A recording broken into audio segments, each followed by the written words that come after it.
Malaki naman ang balik sa'yo nun. Isipin mo na lang, tingin mo ba yung 150k mo kapag nagnegosyo ka ngayon mabilis yun para magiging 270k? Sa loob lang ng 5 minutes. Oh? Ganun kalaki? Ibig sabihin nun, magiging 270k yung pera ko after ng trading. Oo naman. Tapos same day nun ipapaikot natin siya ng trading 5 minutes ulit. So yung kinita mo na 270k, may 80% profit ulit yun. Imagine, sa loob lang ng 10 minutes, magkakaroon ka ng 486,000 pesos. Sige nga, ikaw, sa tingin mo kaya mo yung kitain agad? Hindi naman, di ba? Pagkatapos nun, saka mo i-withdraw. Same lang nung ginawa mo dyan sa 5k na kakukuha mo lang. Partida ha, 500 pesos lang ang puhunan mo nung bumili ka ng digital currency. Tapos 2 weeks lang, naging 5k yung 500 mo. Huwag mo na sayangin yan. International tong trading na magaganap. Sasabay tayo sa UK time para sa trading natin na to. Tingnan mo account ko, ready na. Kita mo, 500k ang ite-trade ko? Kasi isusugal ko na talaga lahat para dito. Kapag may ganitong opportunity, hindi na to dapat pinapalampas. Yung iba nga milyon ang tinetrade Ganyan talaga. May risk lahat pero kung susunod ka naman sa time at susundin mo yung tinuturo ko sa'yo, aba, papaldo ka talaga niyan.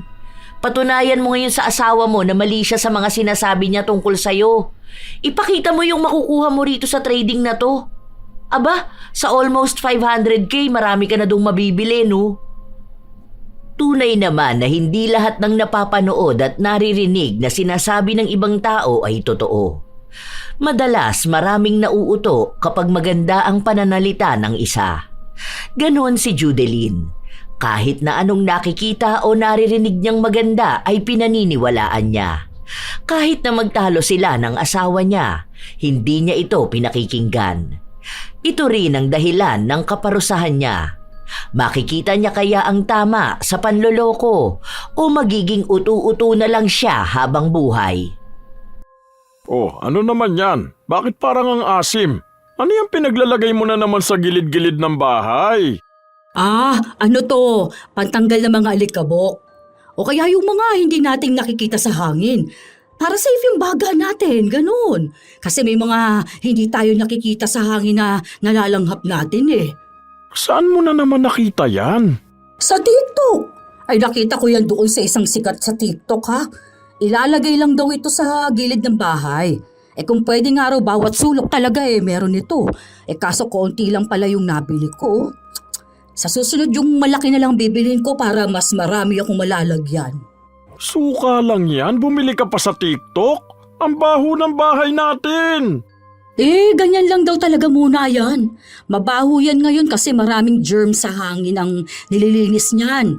Kapag daw malinis na ang hangin dito sa loob ng bahay, wala na raw yung amoy. Naku, nagpapaniwala ka na naman sa mga ganyan. Marami na kayang nagpatunay nito. Maniwala ka na lang.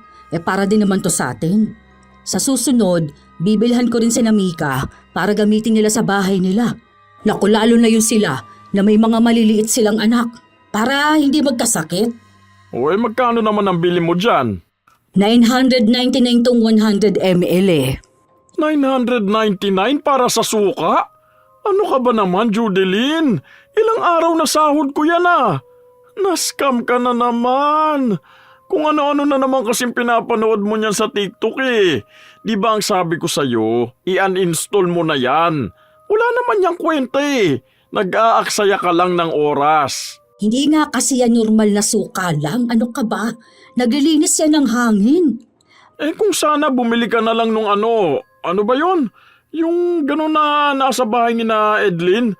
Yung para sa mga alikabok?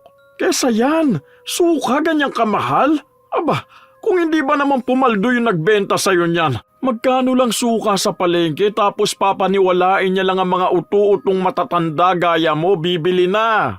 Makikita mo talaga na totoo yung sinasabi ko sa'yo. Di mo kasi ako pinaniniwalaan Hindi talaga. Dahil kung ano-ano na lang ang pinaggagawa mong walang kwentang bagay Nagsasayang ka palagi ng pera. Kung kailan ka naman tumanda, saka ka naman naging utu-uto. Sa inis ng kanyang asawa, sinipa nito ang suka na nakalagay sa maliit na baso. Nagtalo silang mag-asawa pero sa huli, wala pa rin namang nanalo sa kanila. Hindi pa rin malaman ni Judeline kung totoo nga yung nabili niya dahil nangamoy maasim lang ang buong bahay nila. May 3 silang anak pero lahat yun ay may pamilya na at nakatira sa kani-kanilang bahay. Silang 2 mag-asawa na lang ang magkasama. Pero laging sinasabi ni Bong na para siyang may inaalaga ang bata dahil sa sobrang utu-utu ng asawa. Lahat na lang ng makikita niya ay binibili niya. Kahit na hindi naman totoo. Isang araw, bago sila kumain, may tinimpla pa si Judeline. Oh, ano na naman yan? Ito nga yung sinasabi ko sa'yo na magandang pang-detox. Para ito sa mga kinakain natin. Para daw yung mga toxic sa katawan natin mailalabas natin. Maganda to. Nasubukan ko na tong inumin nung nakaraan. Tapos nakakapayat din daw ito. Alam mo, matanda ka na. Hindi ka dapat nagiinom ng kung ano-ano. Alam mong mas mahal ang gastos kapag nagkasakit ka. Maganda nga to. Maniwala ka sa akin. Paano ko maniniwala sa'yo? Kung ano-ano na lang ang pinaniniwalaan mo. Napanood ko nga to sa TikTok. Tapos yung kumare ko, ito rin yung iniinom. Sabi niya pumayat naman daw siya. Nakakaputi rin ito Hulaan ko kung sino yung kumare mo na yan. Si Nida? Oo, paano ba nalaman? Malamang siya lang naman yung kasundo mong maging utu-utu Try mo muna kasi. Bago tayo kumain, ito muna yung inumin natin. Ano lang yan, para lang yung kape. Masarap naman yan. Tikman mo lang para ka namang dyan Magkano naman to? Mura lang yan. Nabili ko yan ng buy one take one. Huwag ka na nga magbibili ng ganito ha. Mamaya hindi pa to FDA approved. FDA approved yan, oy. Magbebenta ba yan sila kung hindi? Lagana pa mga peke sa kahit saan, kaya huwag ka magbibili ng kung ano-ano. Magpapapayat ka pa kung kailan tumanda ka na. Hindi ka naman mataba Ang unahin mo yung kalusugan mo. Tigilan mo na itong mga ganito mo, utang na loob naman. Ilang araw pa ang lumipas, balik na naman sa pagtatrabaho si Bong. Namamasukan siya sa pabrika ng asukal, habang ang asawa niya naman ay nasa bahay lang. Isang hapon, nagpaalam si Judeline sa asawa para magpunta sa mall. May kumari lang dapat siyang sasamahan, pero nung napadaan sila sa isang stall na dinudumog ng mga tao, nakiusyoso na siya. May nagbebenta roon ng pantanggal rayuma. Pinapahid lang ito sa katawan. Kapag daw inaraw-araw ito sa loob ng 7 araw, kahit kailan ay hindi na sila rarayumahin. Maraming bumili, halos nag-aagawan ang mga tao. Kaya nakiagaw na rin si Judeline, lalo na at 4 na lang ang naiiwan. Binili na niya ito lahat. Tuwang-tuwa pa siya noong umuwi ng bahay. Pagkarating ng asawa niya, agad niya itong pinaligo. Bakit ba madaling-madali ka naman sa akin? Aalis ba tayo? May pupuntahan ba tayo ngayon? May ipapahid kasi ako sa'yo. Ito, bagay na bagay to sa atin. Para iwas to sa rayuma. Saan mo na naman yan nabili? Di ba nga kanina galing kaming mall? Grabe, dagsa yung mga tao dun, kung alam mo lang.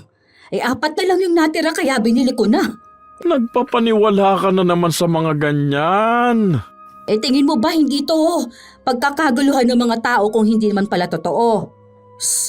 Ang dami kayang bumili. Mabuti na lang talaga naabutan ko pa. Ang sabi ba naman sa akin, last stock na nila to Tapos baka next year pa ulit sila magkakaroon. Kasi nga daw, kahit daw sa supplier nila, ubusan na. Kasi sa ibang bansa pa lang pinipilahan na. Swerte nga raw na meron dito sa Pilipinas. Kaya hindi na rin ako nagpahuli yung isa nga binili ni Kumare kasi naubusan din siya. Di ba ang swerte namin? Matagal natin yung magagamit. Para hindi ka na magreklamo na minsan sumasakit yung mga daliri mo. Eto, dalian mo na. Nagpahid na ako Uy, ang ganda. Napapailing na lang si Bong.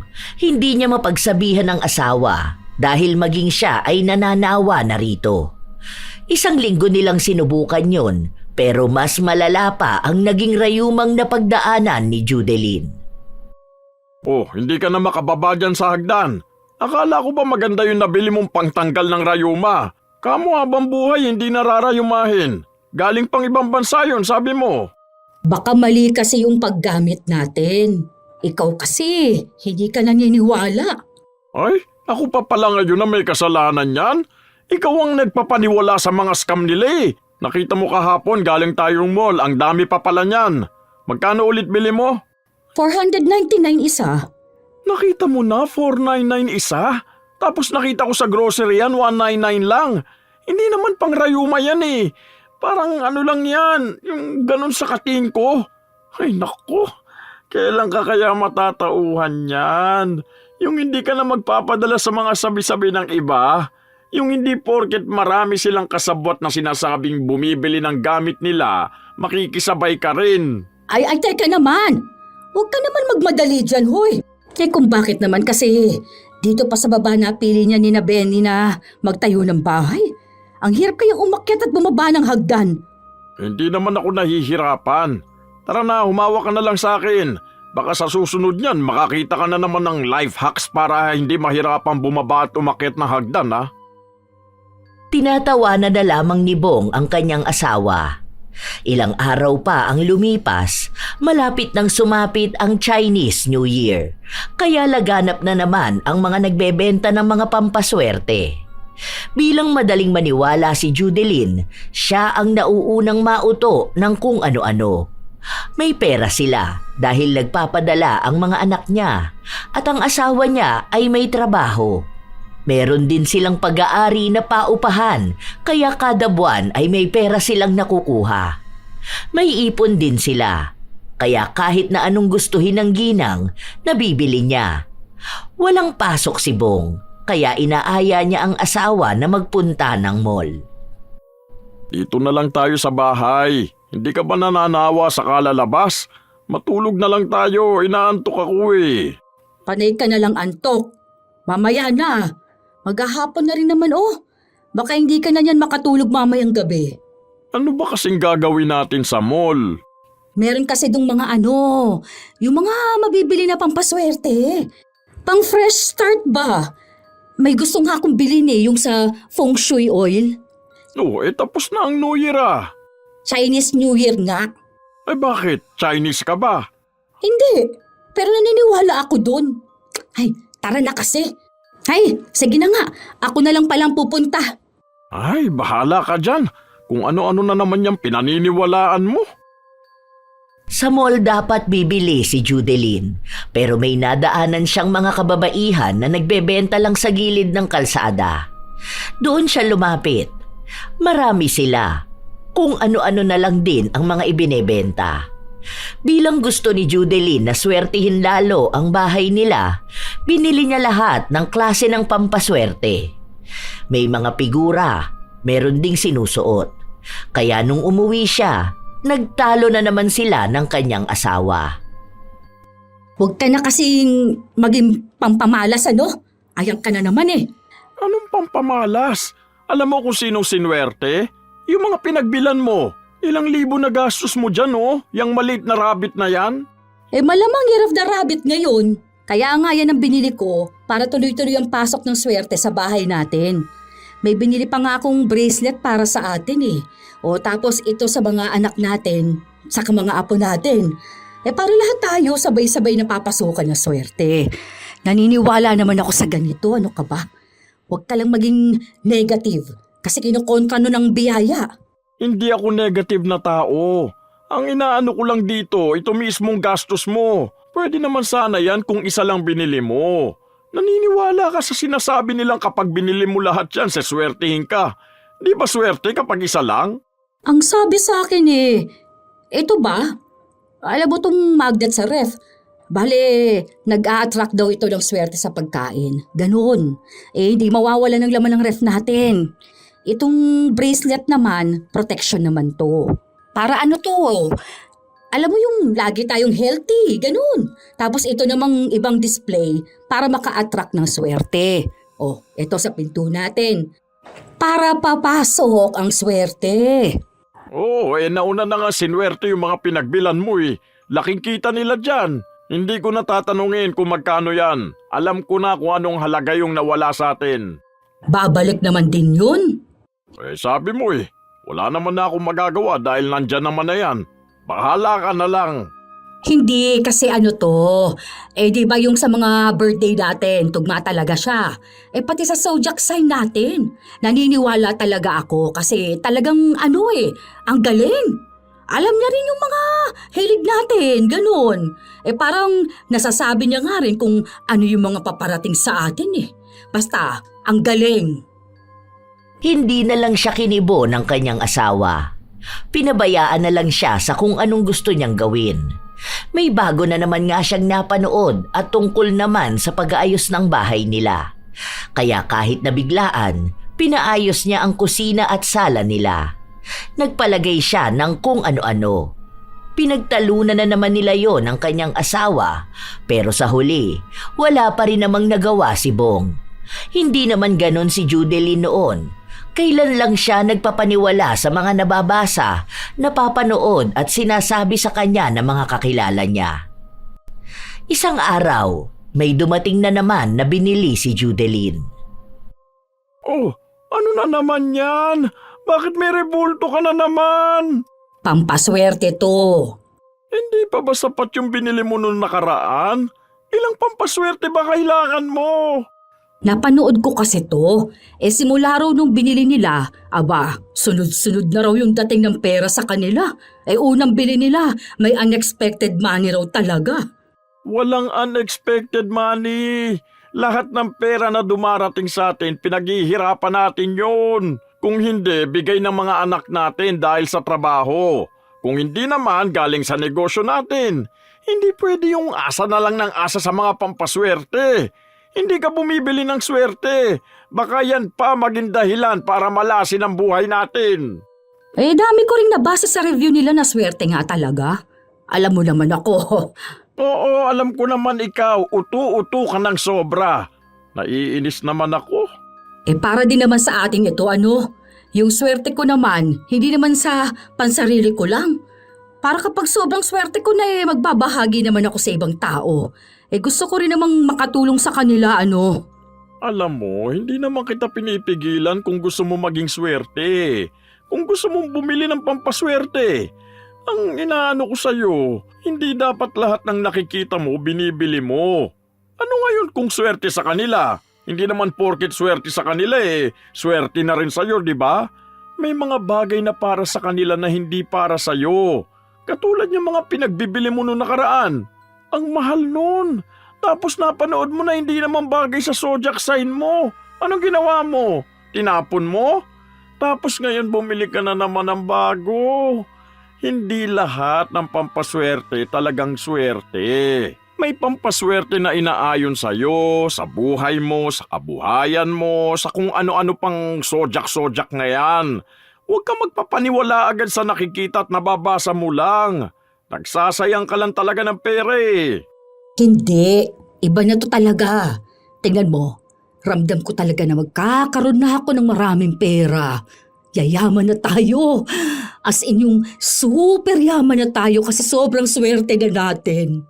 Ay, ayoko na lang makipagtalo sa'yo. Ikaw pa rin naman na mananalo, di ba?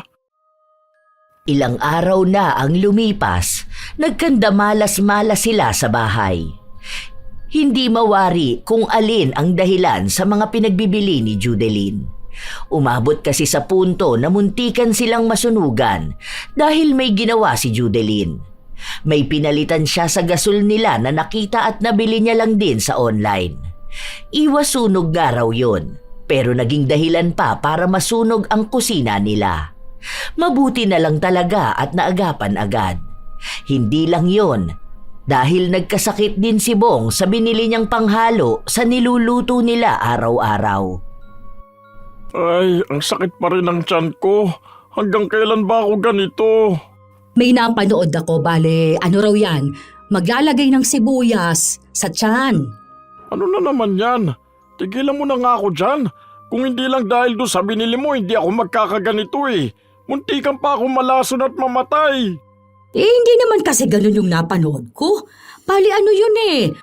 Makakatulong dapat yun para bumilis ang metabolismo.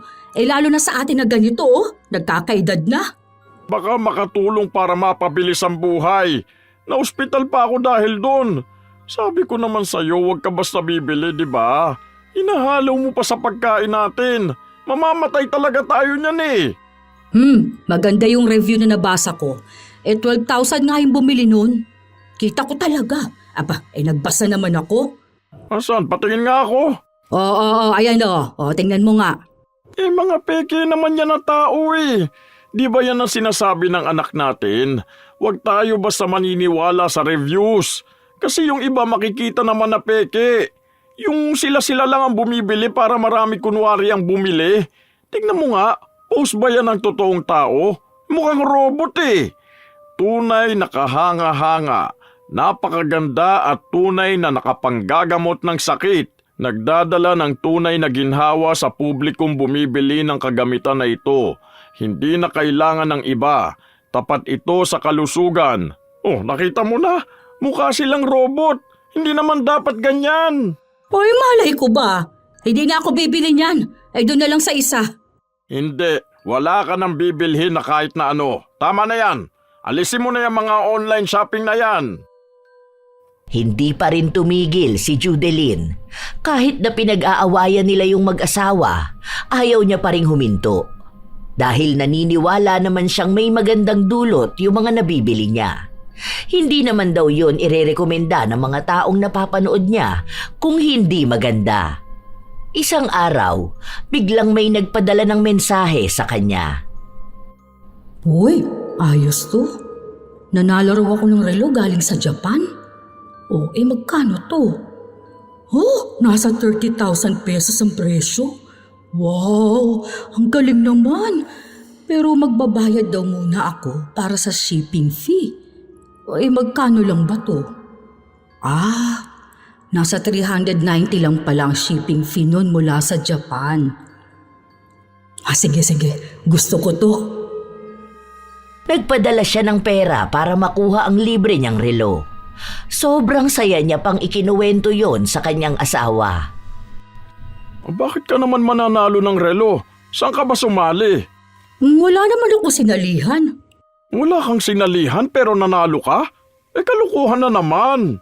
Baka kasi yun. Doon sa mga pag-like ko ba sa mga post. Totoo kasi yung ganun. Patingin nga ako. Nakita mo na. Wala siyang friends tapos kagagawa lang nung Facebook niya.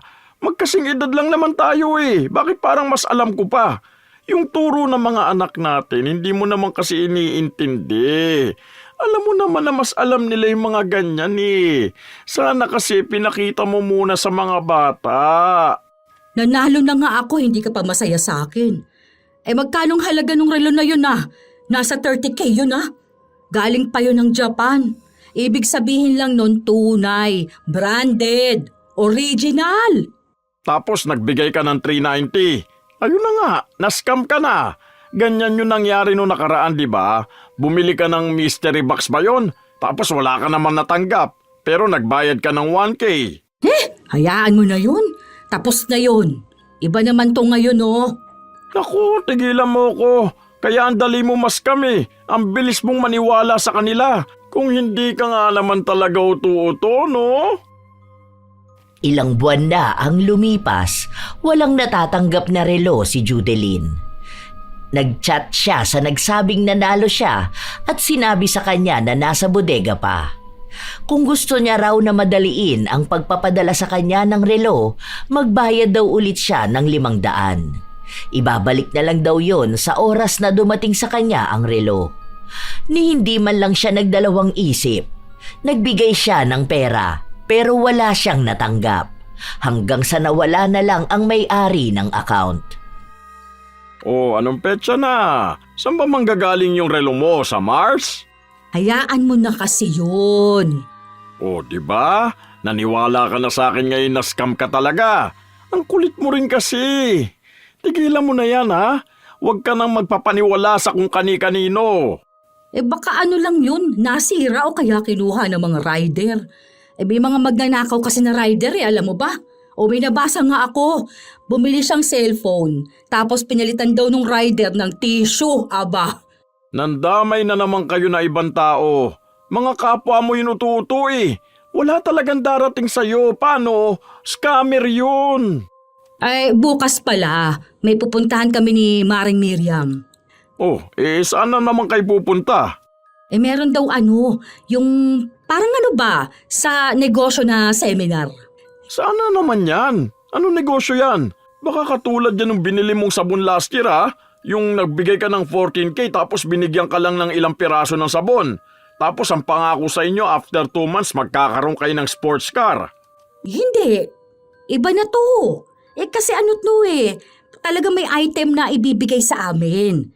Hindi kami basta hihingian ng pera dito. Kumbaga, mababa lang muna tapos mga sample products. Baka maglabas ka na naman dyan ng malaking pera ha? Tigilan mo na yan.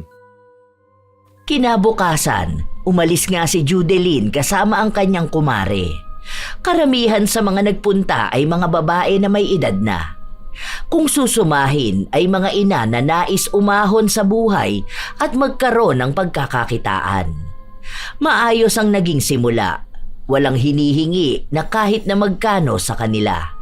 At ang sabi, magbibigay lang muna ng ibebenta nila. Kapag nakitaan nilang maganda yon, saka sila magbabayad at saka sila bibili para sa susunod nilang ibebenta. Lahat ba rito mga nanay? Mga lola? Mga babaeng gustong mabigyan ng magandang buhay ang pamilya nila? Siyempre, lahat tayo gusto yan. Lalo na kapag nanay ka. Sino ba namang ayaw papasukin sa magandang paaralan ng mga anak nila, di ba? Ang ibigay ang mga gusto nila. Ako, ito totoong kwento ng buhay ko to ha. Kahit na magpunta kayo sa amin, alam nila yan. Lumaki akong mahirap talaga. Kada birthday, Pasko, New Year o anumang handaan, wala talaga. Minsan pa, pandesal at pansit kanto ng handa namin. Tapos sinabi ko sa sarili ko, hindi pwede na hanggang dito lang kami. Hindi pwedeng ito lang ang buhay namin. Kaya nagsumikap ako. Lahat ginawa ko. Halos 4 hours lang ako natutulog sa isang araw para magsumikap. Ang daming trabaho, kung ano-ano. Tapos inimbitahan ako ni Sir Jake para sumama sa orientation. Katulad nyo rin ako. Sa totoo lang, natakot ako. Alam nyo naman, lagana pa mga scammer, di ba? Ang dami niyan, hihingan ka lang ng pera. Red flag agad kapag ganon. Dapat ipakita muna yung items. Ganon ang ginagawa namin. Kita nyo, may hawak na kayong ibebenta nyong mga pabango. Pero nanghingi ba kami ng pera? Hindi, di ba? Kasi kung magiging successful yan, ibig sabihin nun, kaya nyong maging mayaman. Kaya nyo ring makapag-travel abroad. Kami, nito lang. Sa Japan kami nag-Christmas ng family ko. Akalain mo yun? Yung mga batang walang handa ng Pasko, nasa ibang bansa na nagpapasko. Kaya malaking tulong talaga tong negosyo na alok ni Sir Jake. Naeengganyo si Judeline sa mga sinasabi sa kanila ni Sheila. Ilang araw lang ang lumipas, naibenta niya ang 3 pabango na bigay sa kanya. Dahil doon, sumali na siya para makakuha ng ibebenta pa. Ay, hello, Mami. Ay, wow, ang ganda mo naman, Mami. Naibenta mo po ba mga pabango? Oo, kaya nga gusto ko sanang mag-sign ng membership. Alin po ang gusto nyo? Yung tag 15K po ba o yung dito sa may 50K all-in na? Alin bang mas maganda? Ay dito na sa 50K. Kasi ito, meron ka na rito mga voucher na makukuha mo monthly. Tapos mas maraming items. Tapos pwede ka pa manalo ng trip to Hong Kong. Weekly kasi meron tayo ritong yung raffle para sa mga active members. Last month ako yung nanalo, kaya nag-Hong Kong kami ng mother ko. Ang laki masyado ha? Baka magalit na ang asawa ko sa akin. Bakit naman magagalit? Investment to, Mami. Alam mo naman ng mga lalaki, hindi naniniwala na kaya nating mga babae na mas yumaman pa, di ba? Kung ayaw mo ng biglaan, pwede namang 25K muna ngayon. Tapos next month yung 25K pa ulit. Kaso dito, Hindi ka na makakasama muna sa raffle pa Hong Kong Ay, sayang naman yun ano. Sayang talaga Isipin mo yun, 1 week na kayo sa Hong Kong, sagot lahat. May pocket money pa kayo. Tapos magiging legit distributor pa kayo rito sa lugar nyo. Kayo lang mismo ang magbebenta tapos sa inyo na mapupunta yung mga reseller. Tutulungan din namin kayo sa online marketing. Sobrang daming perks kapag ito na yung kinuha nyo. Magpapaapekto ba kayo sa sasabihin ng asawa nyo? Kayo bilang ina at lola din po siguro, no? Gusto nyong mabigyan ng magandang buhay ang pamilya nyo. Kung ngayon nyo sisimulan, magkakaroon ng generational wealth ang mga apo nyo. Panalo na yun, kasi malaki ang magiging pasalamat nila sa'yo. Kung hindi ngayon, nako, baka hindi na sa susunod. Tama ka nga, no? Gusto ko kasi, paglaki ng mga apo ko, meron silang mamanahin mula sa amin. Ay, sakto pala yan. Ito na ang gawin nyo. Kapag lumaki pa ang business ni Sir Jake, baka hindi na kayo makakuha ng ganito kamura. Maganda naman yan, no? Makakabenta naman siguro ako tapos makakabawi naman ako ng naging puhunan ko. Opo naman. Sa panahon ngayon ng mga tao hilig ang pabango, di ba? Mga kabataan naghahanap niyan palagi. Hindi ka mauubusan ng buyers. Talagang kikita yan ng doble. 1 linggo pa lang bawi mo na agad tong pampa-membership nyo. O sige, kung ifo-full nyo ngayon, 2 set ibibigay ko sa'yo. Pero huwag ka maingay sa iba ha. Sa'yo ko lang talaga to ibibigay kasi ang gaan ng energy mo Deserve mo talaga maging mayaman. Saka ako kasi, sa totoo lang, nakakabasa ako ng aura ng isang tao. Hoy, totoo ba yan? Oo, ramdam na ramdam ko talaga na yayaman ka. Mabuti ka rin kasing tao sa totoo lang, kaya yung mga ganyang energy ang pinagpapala. Alam ko magiging successful ka. Sa totoo nga, meron din ako ibibigay na offer sa'yo Bali ito ha, kung gusto mo lang naman. 2 kasi itong offer namin. Meron kami para dito sa mga items, meron din kami online. Pwede naman 2 pero ikaw po, ano ba muna gusto mo? Pwede ba yan 2? Ay, teka, yung sa online kaya muna. Para kapag nasigurado ko na tapos naipakita ko sa asawa ko, magpaparegister na ako rito sa 50K. Naka-joint account kasi kami. Hindi ko yun basta makukuhanan ng malaking halaga hanggat hindi niya alam. Yung sa online ba, paano ba yun? May ID po ba kayong dala dyan? Mag-register ka na kasi. Oo, meron naman ako rito. Voter's ID, pwede na to. Pwede na po yan. Familiar po ba kayo sa Forex?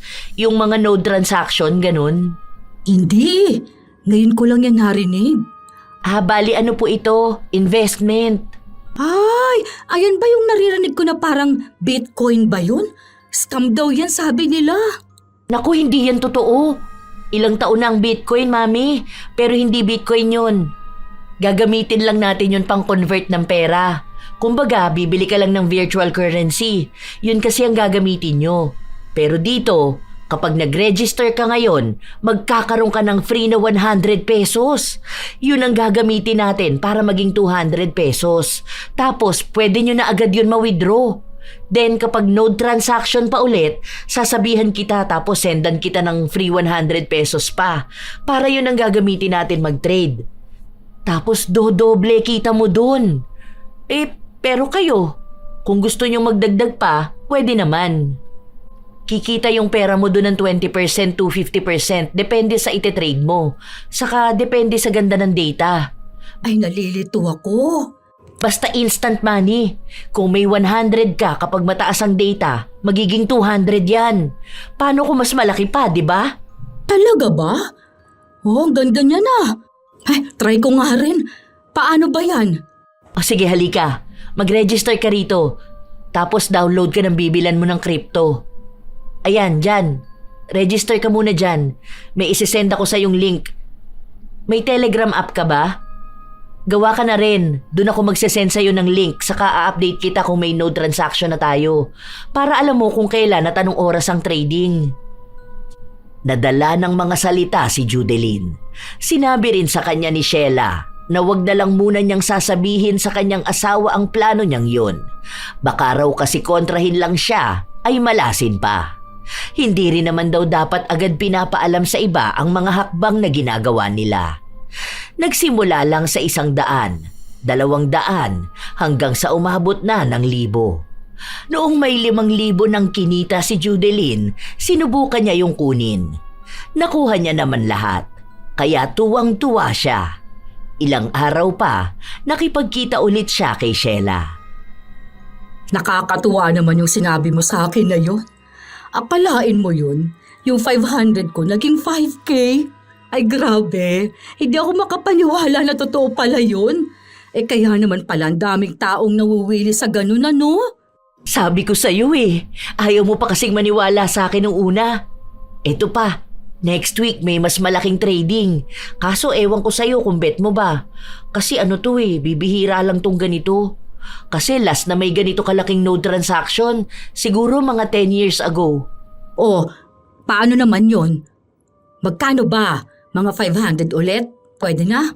Ay, hindi ka makakasali nun. 80% pa naman ang balik nun sa capital mo.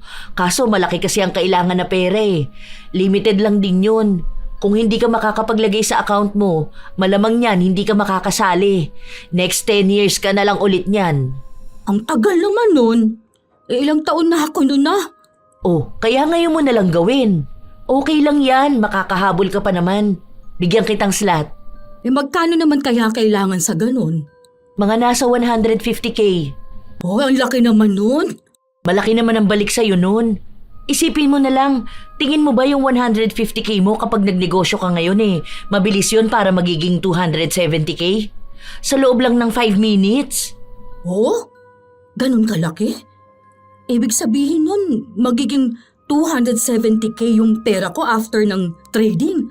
Oo naman. Tapos same day nun ipapaikot natin siya ng trading 5 minutes ulit. So yung kinita mo na 270K, may 80% profit ulit yun. Imagine, sa loob lang ng 10 minutes, magkakaroon ka ng 486,000 pesos. Sige nga, ikaw, sa tingin mo kaya mo yung kitain agad? Hindi naman 'di ba? Pagkatapos nun, saka mo i-withdraw. Same lang nung ginawa mo dyan sa 5K na kakukuha mo lang. Partida 500 pesos lang ang puhunan mo nung bumili ka ng digital currency. Tapos 2 weeks lang, naging 5K yung 500 mo. Huwag mo na sayangin yan. International tong trading na magaganap. Sasabay tayo sa UK time para sa trading natin na to. Tingnan mo account ko, ready na. Kita mo? 500K ang ite-trade ko? Kasi isusugal ko na talaga lahat para dito. Kapag may ganitong opportunity, hindi na to dapat pinapalampas. Yung iba nga milyon ang tinetrade Ganyan talaga. May risk lahat pero kung susunod ka naman sa time at susundin mo yung tinuturo ko sa'yo, aba, papaldo ka talaga niyan. Patunayan mo ngayon sa asawa mo na mali siya sa mga sinasabi niya tungkol sa'yo. Ipakita mo yung makukuha mo rito sa trading na to. Aba, sa almost 500K, marami ka na dong mabibili, no? Paano naman ako bibili nun? Papayag ba yung bangko na maglabas ako ng ganung kalaki? Pwede yan. Tatawag sa'yo ang bank niyan kapag bibili ka. Kaya nga ngayon na para makasabay ka sa pagtitrade. Di ba may joint account kayo ng asawa mo? Gawan mo na lang ng paraan yun. Siguro naman may paraan yun para makakuha ka ng pera na hindi na kailangan ng pirma niya, di ba? Ganito pala. Kapag bumili ka tapos tinawagan ka ng bank kung saan mo gagamitin, huwag mong sasabihin na para sa trading ha. Oy, bakit hindi naman pwede? Kasi yung mga bangko na yan, galit yan sa mga crypto. Kasi kapag sa crypto, walang tax, tapos wala silang makukuha. Madalas kasi buo nakukuha ng mga tao. Unlike kapag nasa bank ang pera nila, sa mga bangko lang iikot. Sila lang makikinabang. Kalabang kasi ng bangko ang crypto Parang ayaw nilang yumaman yung mga tao. Oh, ano namang sasabihin ko kapag tumawag sa akin? Ang sabihin mo, bibili ka lang kamo ng cryptocurrency kasi magpapadala ka ng pera sa pamangkin mo. Wala kamong ibang bangko sa ibang bansa kaya idadaan yun na lang sa digital currency. Wag na wag mong babanggitin yung kahit na anong ginagawa natin ha. Gawan mo na lang ng paraan yung mga palusot mo. Hayaan mo, darating din naman ang swerte sa'yo. Ramdam ko. Alam ko na ito na yung pagyaman na hinihintay mo. Naniwala naman si Judeline sa sinabi sa kanya ni Sheila. Hindi pa nga niya alam kung anong gagawin niya. kung paano niya malulusutan na hindi nalalaman ng kanyang asawa ang ginagawa niya. Nakabili siya ng kailangan niyang halaga at noong araw na ng trading, saka nalaman ng asawa niya ang ginawa niya. Bakit ang laki ng kinuha mo sa bank account natin? Anong ginawa mo? Basta, may ginagawa ako. Malalaman mo rin to. Bakit hindi ka man lang nagsabi sa akin? Saan mo na naman dadalhin yung pera? Ano na naman yung pinaggagawa mo? Basta nga, maniwala ka na lang nga sa akin dyan. Malalaman mo rin yun kapag tapos ko nang gawin. Tsaka, 150k lang naman ang kinuha ko. Pinablock ko na lahat ng transaction online. Kaya hindi ka na makakakonect sa account natin na yun. Ano ba naman yan? Bakit naman? Pero naman nating dalawa yun, hindi ba? Bakit parang gusto mong saluhin lang? Pera nating dalawa? Hindi ko nga alam kung anong ginagawa mo sa pera nating dalawa eh. Hindi ba pwedeng magtiwala ka naman sa akin? Para sa pamilya natin tong ginagawa ko Paano ko magtitiwala sa'yo kung lahat ng desisyon na ginagawa mo puro mali? Dahil yung desisyon mo nang gagaling sa ibang tao. Kung ano yung sinasabi nila, yun ang pinaniniwalaan mo. Ano, may sinalihan ka na naman at kailangan mo maglabas ng pera? Kaya yun ang ginawa mo at hindi na ako sinabihan? Papatunayan ko sa'yo na hindi mali ang ginagawa ko. Hindi ako uto-uto. O sige ha, kapag ito nagawa mo ngayon, papayagan na kitang gawin kahit na anong gusto mo. Pero oras na malaman kung may mali ka na namang nagawa, sinasabi ko sa'yo, kahit na kailan hindi na kita bibigyan ng pera. O sige, kapag ako nanalo, sisiguraduhin ko sa'yong magsisisi ka talaga ng malala. Isinusumpa ko talaga na kapag mali itong desisyon ko, kahit na mabingi na ako para wala na akong marinig mula sa ibang tao. Hindi ako ang nanumpa niyan ha? Ikaw ang nanumpa niyan sa sarili mo. Oo, dahil ganun ako nagtitiwala sa sarili kong desisyon. Lumipas ang ilan pang mga araw, umabot na sa punto na tumaas na ang pera ni Judeline. Naroong nagpakita sa kanya ang 400,000 piso na inaasahan niya. Sa sobrang tuwa niya noon ay napasigaw siya.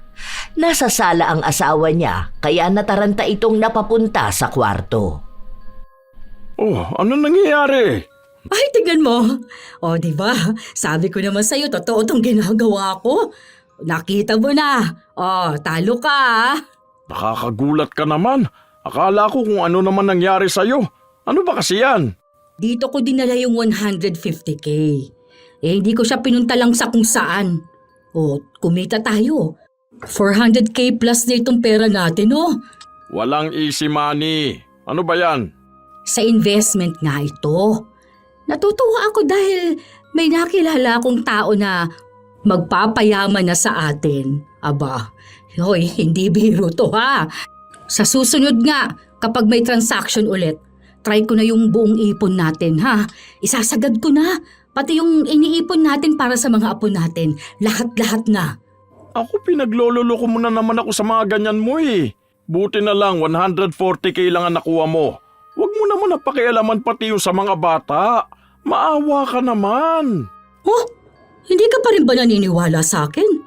Ito na Ayan na yung pera mismo. Iwi-withdraw ko na nga yan bukas. Ay, natutuwa talaga ako ng sobra-sobra. Ganito na lang. Kapag nakuha ko ito, ilalabas ko yung 50k tapos mag-celebrate tayo. Sabihan mo yung mga anak natin na magpupunta tayo ng dagat. Lalabas tayo. Mamamasyal tayo. Bibilhan ko ng mga bagong damit ang mga apo ko talaga. Ay, naku naman, salamat talaga. Sobrang swerte ko nakakilala akong tao na tutulong sa akin sa pagyaman ko. Scam yan. Ganyan yung napapanood ko. Yung Pogo ba yun? Hindi ito scam. Ito na nga Nakita mo na nga, hindi ba? Ito na mismo yun. Ay, bakit ba hindi ka pa rin naniniwala sa akin? May napanood ako niyan sa balita. Yung Pogo sa Las Piñas yata yun.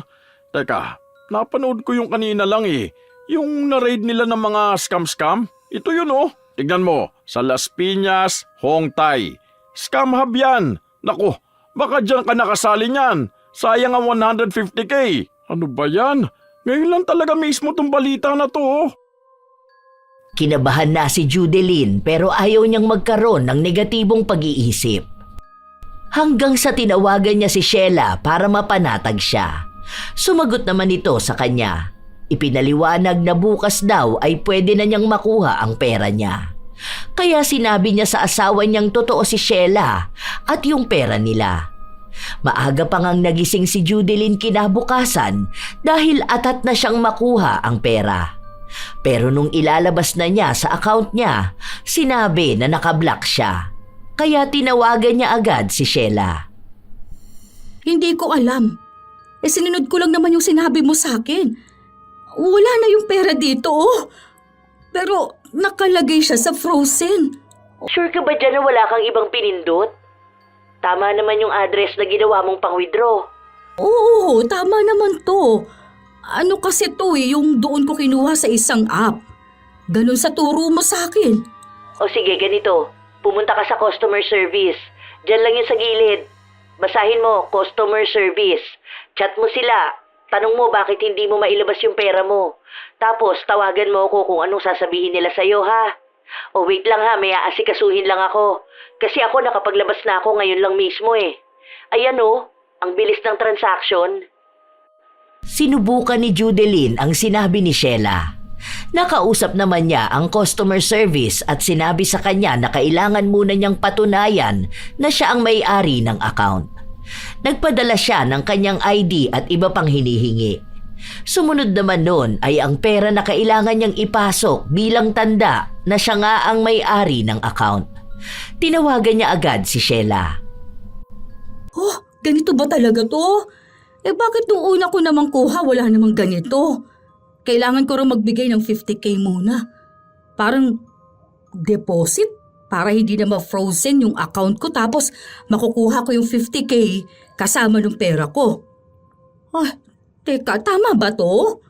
Ganun ba proseso nun talaga? Ay, nalilito kasi ako eh. Hindi ko masyadong maintindihan sinasabi sa akin sa customer service.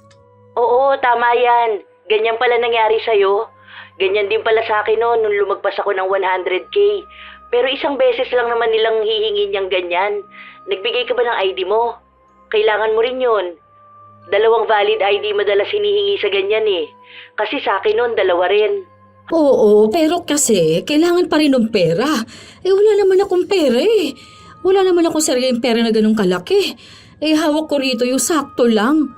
Kapag malalakihang pera na, kailangan alam ng asawa ko kaso malala yun magtanong. Daig pang pulis. Ala, paano yan? Sayang naman yan kung sakali. May expiration pa naman yan. Kunwari di mo talaga inasikaso ng 1 week, idodonate na lang nila yung pera mo. Tapos ang masaklap niyan, baka mablock ka pa sa kahit anong trading platform. Hindi ka na makakaulit. Hindi naman ako makakapaglagay kasi nga, nakalock yung sa account namin ng asawa ko. Ilang beses ko na siyang kinulit, ayaw niya talaga. Saka magagalit na talaga yun sa akin kapag pinilit ko pa eh. Mangutang ka kaya? Siguro naman marami kang kakilala. Wala akong mauutangan talaga. Hindi naman papayag yung mga anak ko. Ewan ko sa mga kumare ko pero hindi ko kasi ugaling mangutang talaga eh. Try mo kaya sa mga anak mo. Mababayaran mo naman yan kapag nakuha mo na yung pera mo eh. Isipin mo yun, ano ba naman ang 50K para sa 400K plus, di ba? Kahit natubuan mo pa yun ng 20K, okay lang eh. Hindi ka nalugi nun. Kasi makukuha mo naman din yun kasama na niyang pera mo. O kaya, pwede ka magsanla. Ano bang meron kayo dyan? Marami akong alahas dito. Meron din titulo ng lupa doon sa binili namin para gagawin sanang farm. Meron din tong bahay namin. Tapos, ibang gamit namin. Nag-loan ka na ba sa bank? Hindi pa. Tsaka kailangan pa rin kasi nun yung asawa ko. Alam mo naman na kinukwento ko sa'yo na kontrabida sa akin ng asawa ko, di ba? Kung anong gusto ko, yun ang ayaw niya. Lahat na lang. Ang hirap kasi ng ganyan, sa totoo lang. Pero kung makakakuha ka sana ng credit card tapos hindi niya alam, pwede yun. Kaso baka matagalan pa yun, no? Pwede sana yun dun sa bank kung saan kayo nag-iipong mag-asawa. Yun, mas madali yun kung ganun. Pero pwede namang magsanla ka na lang ng mga alahas mo. Matutubos mo naman din agad yun eh. Gawan mo ng paraan. Kasi alam ko naman na maparaan ka. Kahit isang lamo, ano man sa gamit nyo. Kaya mo pang bumili nun kahit dalawa, basta makuha mo lang yung pera mo. Ganito rin ba yung iyo? Kasi baka sa akin lang o kaya nagkaroon talaga ng problema na kakaiba. Pero sure ka naman dito, di ba? Yung asawa ko kasi kontra ng kontra sa akin. Pati na rin yung anak ko. Oo, pero isang beses lang yan. Nakuha ko rin naman yung akin noon eh. Kaya ngayon, ayan oh, nakakuha na ako ng kalahating milyon na. Try mo lang manghingi sa anak mo. Kasi talagang sayang yan. Kaya mo bang mawala sa'yo yung 400k na yan? Tapos, paano pa yung mga susunod na trading natin? O yun, papaldo ka na doon hanggang milyon. Makakahawa ka na ng milyon-milyon na pera. Sige, gawan ko na lang ito ng paraan. Oo, gawan mo na lang ng paraan talaga. Kasi kung ako lang talaga ang tatanungin mo, naku manghihinayang ako no. Hindi lang sa pera na yan, kundi sa mga susunod pang pera na makukuha ko. Kasi kung ako huminto noon, baka hindi ako ganito ngayon. May patunay naman ako eh. Nakita mo naman dahil sabay tayo, di ba? Nagsisend ako ng screenshot sa'yo. Tatagal ba ako ng 3 years sa trading na to kung hindi totoo? Alam mo, nasa paniniwala mo lang talaga yan. Isipin mo lagi ang motibasyon mo. Para kanino mo ba to ginagawa? Para nga sa mga apo ko, hindi ba? Tsaka kapag nakuha ko kasi to, bala ko sana na mag-open ng account para sa kanila. Kukuha ako nung paglalagyan ko ng pera para kapag laki nila, hindi na sila mahihirapan. Pwede na nilang bilhin kung ano yung gusto nila. Tapos, kapag tumagal pa ako rito, tapos maganda ang kita ko, magpapatayo ko ng bagong paupahan. O tapos pati mga anak ko hihikayatin ko rito. Kasi maganda naman talaga. Oh, yun naman pala eh. Ibig sabihin, may apoy talaga sa puso mo. Ibig sabihin yan, para sa'yo to. Kasi ang taong sumusuko agad, siya yung totoong talunan. Kaya huwag kang matakot. Subukan mo lang ulit, ha? Basta kung sakali man na may problema pa ulit, tawagan mo lang ako. Hihingi tayo ng tulong sa mentor ko. Nasa ibang bansa yun eh, pero handa yun magbigay ng advice sa atin. Makikita din natin siya soon. Basta gawan mo ng paraan. Naniniwala ako sa'yo, kaya dapat maniwala ka rin sa sarili mo. Desidido talaga si Judilyn na makuha ang pera niya dahil naniniwala siya kay Sheila. Pero nasabihan na pala ng asawa niya ang mga anak nila. Kaya nung nanghihiram siya ng pera dito, pinaalala sa kanya na na-scam na siya. Huwag na lang niyang ulitin pa. Kahit na magbigay siya ng pera, hindi na niya mababawi pa kung ano yung nawala sa kanya. Uulitin na naman niyang magpauto. Pero ayaw pa ring paniwalaan ni Judilyn ang sinasabi sa kanya ng pamilya niya. Nagawan niya ng paraan. Nakautang siya sa kaibigan niya. Noong nagpasok siya ng pera, nagkaroon ulit ng panibagong problema. Mas malaking pera na ang kailangan niyang ipasok para makuha ang lahat ng pera niya. Sinubukan niyang tawagan si Sheila pero hindi na niya ito makausap pa. Burado na rin ang usapan nila sa Telegram. Hindi niya rin naman alam kung saan ba ito nakatira, kung saan niya makikita o mahahagilap. Hindi niya rin alam kung paano niya isusumbong sa pulis dahil kahit na pangalan o mukha ni Sheila, hindi niya nakuha. Sobrang problemado siya, kaya hindi na siya masyadong naglalabas ng bahay. Ano? Di ba sinabi ko naman sa'yo na scam yon? Ano ka ngayon? Nagkaroon ka pa ng utang. Binayaran ko na yon. Ay, hindi ka kasi nakinig sa amin ng mga anak mo.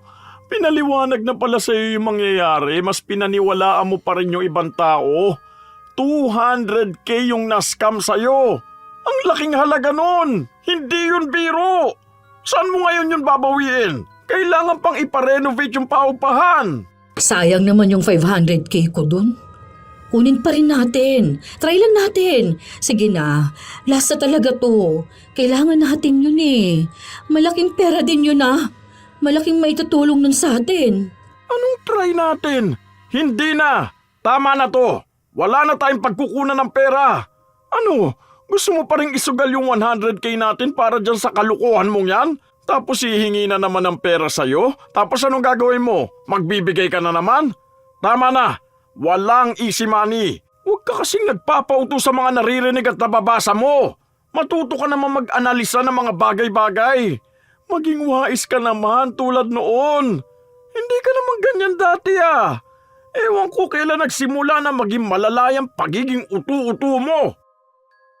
Hindi na lang kumibo si Judeline. Sa mga sumunod na araw, ang dami na niyang iniisip. Gusto niyang mabawi ang pera niya, pero paano naman niya yun gagawin? Wala na rin siyang makausap na kahit na sinong may kaugnayan kay Sheila. Maging yung buong grupo nila ay nawala na. Nabalitaan niyang hindi lang siya ang naloko ni Sheila. May isa pa na libo rin ang nawala, pero hindi katulad niyang umabot ng daan-daang libo. Minsan pa, habang mag-isa siya sa bahay. Bakit parang lahat naman sila tingin sa akin tanga? Hindi naman ako utu-utu ano. Gusto ko lang naman makatulong sa pamilya namin para na rin sa mga apo ko. Gusto ko lang naman maniwala doon sa mga nakikita ko Dahil bakit ba ang daming tao naman na nagpapatotoo nun? Ano? Ganun na lang ba lahat ng tao ngayon? Wala nang totoo? Hindi na ako pwedeng maniwala. Bakit kasi may mga manloloko? Paano naman yung mga taong totoong sinasabi pero hindi na pinaniniwalaan dahil nga sa daming manloloko? Habang kausap ni Judeline ang sarili, nakatanggap siya ng mensahe sa Telegram. Noong una ay ayaw niya pang buksan dahil hindi naman niya kilala at ginamit niya lang naman yun noong kausap niya si Sheila. Pero hindi siya mapakali kaya binasa niya rin. Nagbabaka sakali siya na magandang balita yun. Ano na naman to? Tungkol sa work. Online work naman. Bale, mag-like lang ako ng mga movies. I-rate ko lang ng 5 star. Uy, okay to May commission ako kada like. Sige. Itong araw ang subukan ko. Ang laki ng kikitain ko kada araw basta masipag lang ako Tapos ang mangyayari nito, sa sahod ako pwedeng arawan. Sinubukan na naman ni Judeline ang nakita niya. Hindi naman siya pinaglabas ng pera noong una. Nakakasahod naman siya. Hanggang sa ikatlong sahod na niya, doon na naglagay na kailangan niya ulit maglagay ng 500 piso para may pondo siya sa mga susunod niyang gagawin. Kapag nakapagpondo na siya, doon na ulit siya kikita ng 1,000. May natitira pa siyang pera kaya sinubukan niya. Noong nakuha na niya ang komisyon, hindi na naman niya mailabas ang pera dahil hinihingian na naman siya ng perang ipapasok ulit. Katulad lang sa nauna niyang problema kay Sheila. Pero wala siyang kadala-dala hanggang sa nagpasok na naman siya ng pera at umaasa na makukuha ang komisyon niya. Pero wala pa rin. 300 lang ang una niyang nasahod pero 1,000 na ang nawala sa kanya kakahabol ng komisyon niya. Hindi niya yon sinabi sa asawa pero nakita pa rin noong hinawakan ang kanyang cellphone. Hindi ka talaga nadala? Parehas lang yung ginawa nung sa investment dyan sa work na yan. Hindi mo man lang iniisip kung totoo ba o hindi. Mano sana na nagtanong ka man lang sa amin o kaya sa mga anak mo na mas maalam sa mga ganyang bagay. Araw-araw na nga tayong pinagsasabihan dahil iba na raw yung kilos ng mga scammer ngayon. Hindi mo na sila madaling mahahalata. Mukha naman kasing kakaiba yan dahil trabahong alok sa akin. Wala namang iba, hindi ba? Tingnan mo naman kasing mabuti. Pinakialaman mo na nga cellphone ko, hindi mo pa binasa at inintindi. Random na tao magme-message sa'yo ng trabaho? Kikita ka sa pagbibigay lang ng rate? Halata naman na scam yan eh. May mga nababasa nga ako, di ba, pinapasa ko sa'yo. Hindi mo tinitignan. Bakit yung ganun hindi mo paniwalaan? Total utu-utu ka naman at mabilis maniwala. Sana doon naman nasa tama. Kapag tama at totoo, yun naman ang iniiwasan mo. Hindi pa yan ang klase ng scam nila. Meron pa yan, trabaho din ng alok. Magre-rate o order ka sa TikTok o Shopee, Temu o anumang tindahan online. Tapos noon kada order mo, bibigyan ka raw ng komisyon. Palaki ng palaki. Sasahod ka naman nung una pero sa susunod, hihingan ka na ng pera.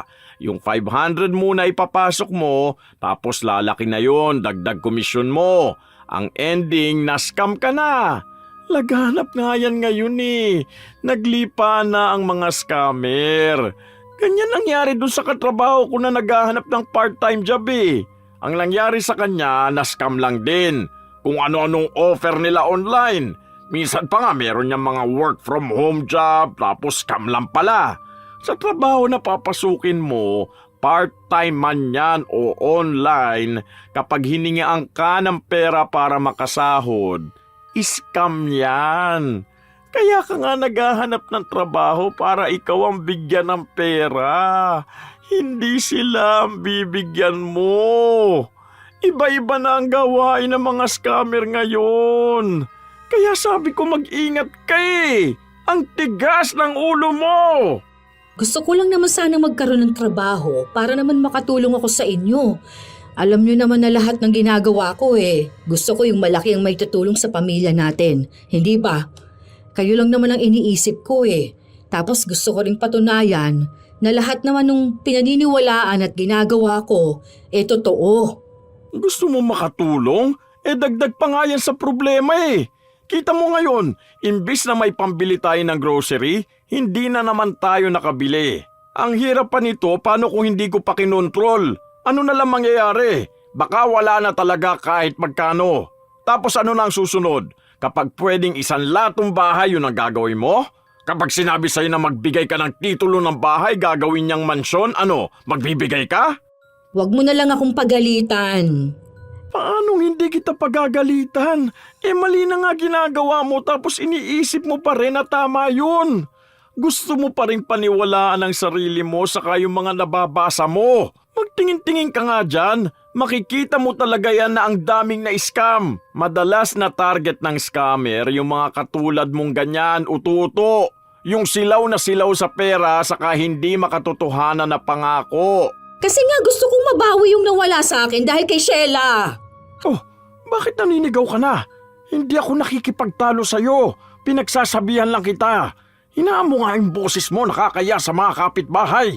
Baka isipin nila nag-aaway tayong dalawa. Ha? Anong sabi mo? Bakit pa kasi bumubulong ka? Hindi kita marinig. Lakasan mo naman boses mo. Hindi ako bumubulong. Normal na boses ko na to. Nabingi ka na ba ng tuluyan? O pinaglololoko mo na naman ako? Hindi na ako nakikipagbiruan sa'yo ha? Ha? Anong sabi mo? Lakasan mong boses mo. Ang sabi ko, bingi ka na. Hindi ako bingi. Mahina lang ang boses mo. Halos magsigawan sila sa loob ng bahay. Akala ni Bong ay nagloloko lang ang kanyang asawa, pero totoo na ito. Kapag kinakausap niya, hindi ito kumikibo. Pero kapag pasigaw na siyang magsasalita, doon lang kahit paano ay naririnig ni Judeline. Ilang linggo pa ang lumipas, tuluyang wala ng ibang marinig si Judeline kahit na sumisigaw pa ang kausap niya. Tanging sa chat lang ang komunikasyon nilang mag-asawa. Nagpunta sila sa ospital.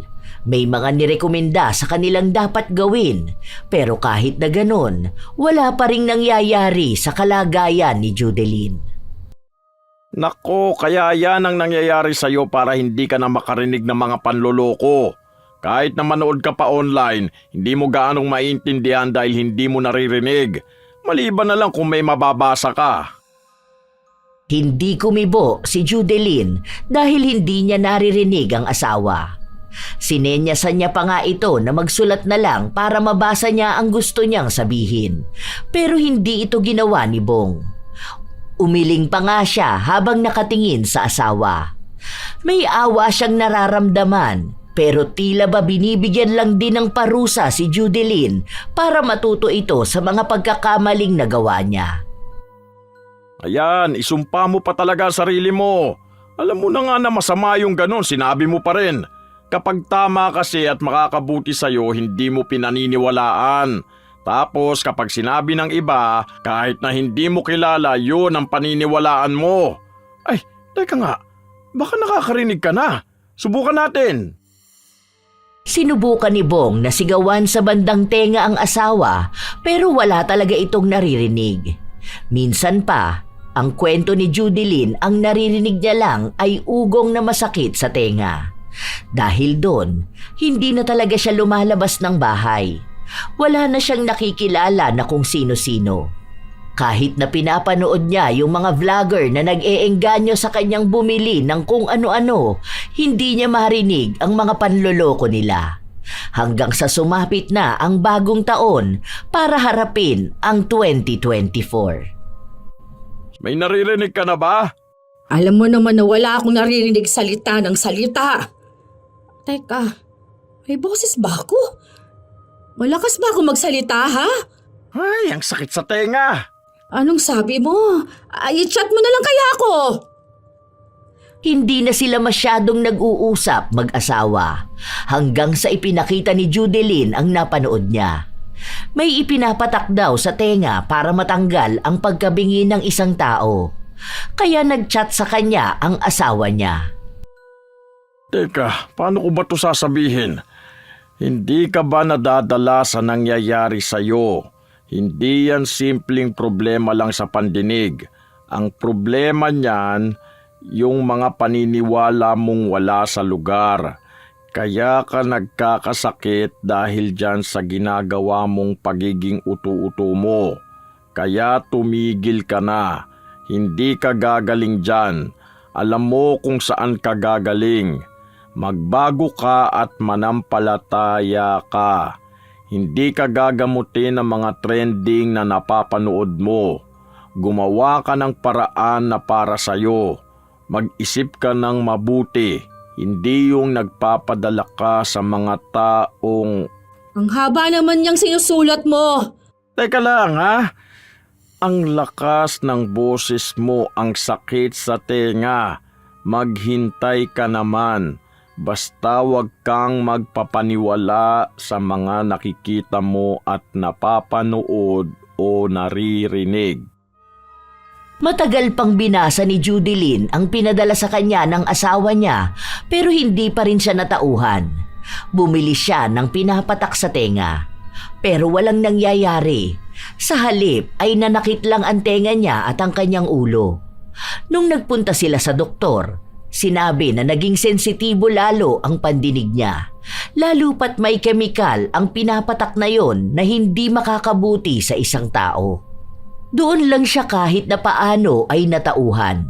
Nagsulputan na naman ang kung ano-anong mapapanood niya. Mga gamot o bagay na magbabalik ng pandinig niya. Pero wala namang ni isa doon ang nagkatotoo. Ayaw na niyang gumastos dahil wala naman siyang napapala. Tila ba tinatanggap na lang din niya kung ano man ang mangyari sa kanya. Kung tuluyan na nga ba siyang mabibingi o babalik pa ang kanyang pandinig. Buong kalahating taon na yon na wala siyang pandinig. Wala nang kumakausap sa kanya dahil kailangan pa nilang magsulat. Hindi naman sila natuto ng sign language. Isang gabi, bago sila matulog ng asawa niya, ibinigay niya ang isang kwaderno na sinusulatan niya. Babasahin ko ba to? Ngayon na ba? May masama ba sa katawan mo? Sana nag-chat ka na lang sa akin. Totoo pala talaga na ang tanga ko at utu-utu ako. Ngayon ko lang naisip yung mga perang nasayang ko sa mga walang kwentang bagay. Mga pagod ko sa mga life hacks na nagpahirap lang pala. May mga totoo naman pero madalas mga palpak. Kung hindi lang sana ako nawili sa kanonood ng kung ano-ano, hindi naman sana ganito. Tapos na-scam ako, nagpa-scam pa ako. Sa sobrang tiwala ko sa isang tao, ako na mismo yung nanumpa sa sarili ko. Nalaman ko rin na malakas pala ang dala ng dila natin. Kung ano ang sinasabi natin, madalas na yun ang nangyayari. Kung mabibigyan pa talaga ako ng pagkakataon, gusto kong itama lahat. Mas magiging wais na ako. Utak ko na ang paiiraling ko, hindi na ang paniniwala sa ibang tao. Nagsulat si Bong para sa asawa niya at sinabi na maniwala lang siya na gagaling din siya. Wala namang imposible kung magdarasal siya at mananampalataya. Araw-araw silang sabay na nagdarasal. Tuwing linggo ay nasa simbahan sila. nang hihingi rin ng dasal sa mga kakilala nila. Nakikita naman na nagbabago na si Judeline. Kahit na may makita siyang kapanipaniwala, hindi pa rin niya ito pinapansin. Mas nagiging wais na nga siya. Hindi basta marami ang nagbigay ng opinyon nilang maganda, yun na ang totoo. Minsan naiisip niyang dahil lang talaga yon sa negosyo ng iba. Para magkapera sila. Kahit namang utos sila ng tao, gagawin nila. Ilang buwan pa ang lumipas, unti-unting nagkaroon ng pandinig si Judeline. Halos kalahating taon din siyang naghintay bago siya muling makarinig. Sobrang saya nilang pamilya, lalo na si Judeline. Pwede na ulit tayo mag-away. Nakakapagod kasi magsulat. Tara, sigawan tayo oh. Sa dami ng maiisipan mong gawin ngayon nakakarinig ka na. Ganyan pa talaga. Ay, maririnig ko na naman pala ang hilik mo. Napakalakas pa naman. Baka doon ulit ako mabingi. Buti na lang talaga nakakarinig ka na. Para naman marinig mo kung paano ka namin papagalitan. Wala kasing dating kapag puro chat lang. Babasahin mo lang. Minsan tamad ka pa magbasa. Oo nga, hindi ko naman lahat binabasa. Siguro naman ngayon hindi ka na magpapadala dun sa mga mapapanood mo. Baka mamaya may seminar ka na naman, tapos ang ending nun, magpapaskam ka na naman. Tama naman na ha? Hindi na ano, wais na ako. Baka maisumpa mo na naman ang sarili mo niyan. Oo nga, hindi ko na ulit gagawin yun. Kakatakot pala yung ganunan mo. Masama din pala talagang magsabi ng masama kahit na sa sarili mo. Akala ko kasi hindi magkakatotoo yun. Ngayon, may bago na naman akong pinaniniwalaan. Pero ito kahit papaano napatunayan ko na, hindi ba? Basta ang alam ko lang, hindi na ako magiging uto-uto. Bagong taon, bagong ako. Nagtawanan lang silang mag-asawa. Sa paglipas ng ilan pang mga linggo, hanggang sa buwan na ang lumipas, hindi na nga nagpapadala si Judeline sa mga naririnig niya.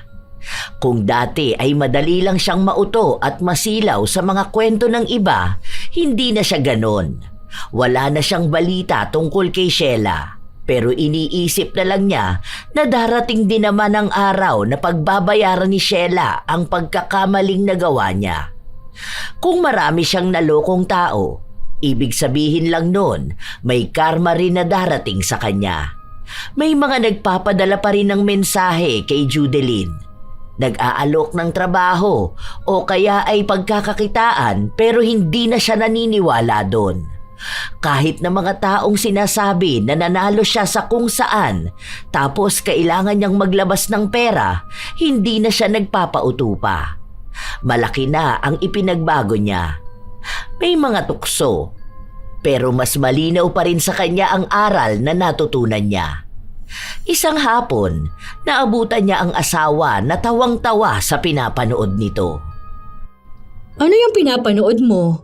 Para namang tawang-tawa ka dyan. Hindi, may nakita lang ako kaninang nakakatawa. Wow, ang galing oh. Tignan mo to. Tung baby mahuhulog sa building tapos sinalo siya ng aso. Dinala din siya sa bahay nila. Ang galing ah. Ang talino naman ng aso na to. Ay, patingin nga. Ano ba yan? AI naman yan. AI? Ano naman yun? O ayan, kapag matatanda talaga nadadala ng AI. Ano nga kasi yun? Ano yun? Para mga gawa-gawa lang ng computer tapos mukhang totoong nangyayari. Ganun. Nakita ko na rin yan eh. Tingnan mo comment nila dyan na AI lang yan. Parang ano yan? Ganun sa post ni Jimboy. Yung nag-kiss sila ni Aramina. Talaga ba? AI lang yun? Pinakita niya yun sa akin eh.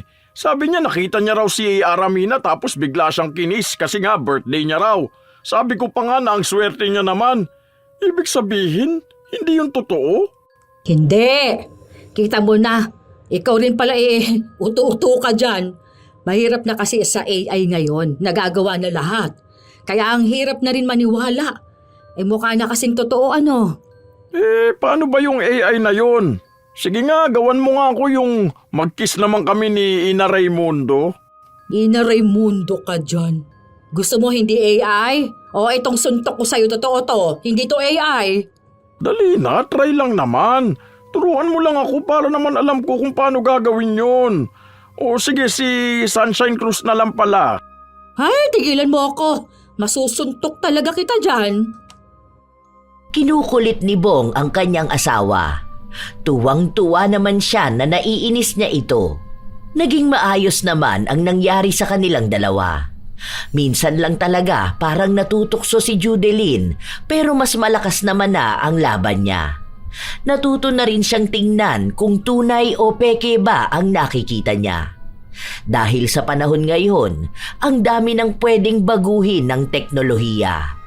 Mga bagay na hindi mahahalata pero madaling makapanloko ng tao. Isang paalala ang nangyari kay Judeline na hindi lahat ng nakikita ay paniniwalaan at hindi lahat ng maganda sa pandinig ay tunay.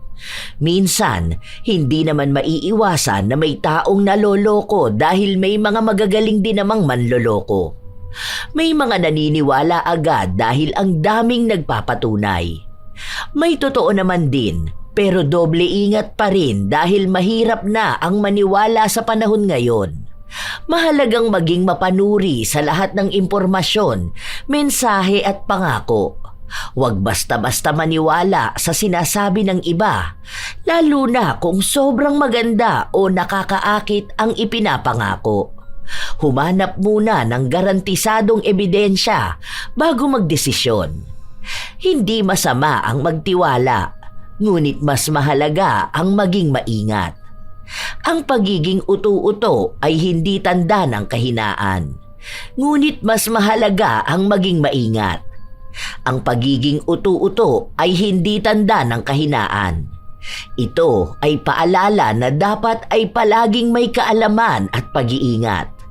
Sa ganitong paraan, maiiwasan ang pagsisisi at ang mawala ng oras, pera o tiwala sa sarili.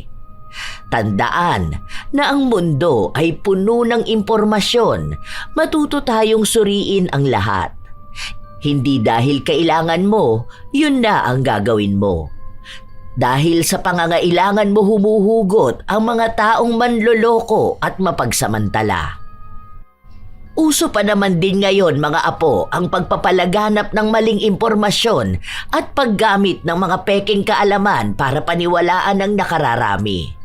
Mag-ingat tayo palagi. Kayo ba mga apo? Minsan na rin ba kayong nauto? O baka may kakilala kayong grabe rin ang pinagdaanan? Ikomento nyo na yan kalakip ng inyong opinyon. Naway may magandang aral na naihatid ang kwentong ito. Shout out sa ilan sa mga masusugid na tagapakinig ng mga istorya ni Lola Telang. Rose Ann Agan, Pedro de la Cruz, Vicky Yabut from Bahrain, Lucia Arcino, Marie Kate Kaganda, Marian de la Fuente, Pasarela Girl Vlog, Mirna Alfaro, Cindy Serra, James Sabuero, Joanna Ibanez, Lea Lumentigar, May Ann Infante, at Jessa Mozo from Punta Santa Ana, Manila, Angelina Ignacio, Milrose Galvez from Riyadh, Saudi, Chantal Vlogs, Melissa Jane Escaro, Rosemary Cao, Marilu Amazona, Justin Curl Pantanoza, Richard Canino, Dominica Escarmosa, Melody Soriano, Belen Malbas, Mendoza family from Pangasinan, Brenda Gonzaga, Marilor Guevara and Naling family, Cherry May Libiran, Hazel Fiesta, Flor de Lisa Galang, Rizalyn Berte, Mark Anthony Pano, Chona Flores, Marife Sienes, Josephine Beroya, Jeannie Espiritu, Jessa May Goliat, Maria Luisa Chavaria from Tondo, Wilma Magbanwa, Roseda Bakel from Sultan Kudarat, Ito ang inyong Lola Telang at maraming salamat sa inyong palaging pakikinig mga apo.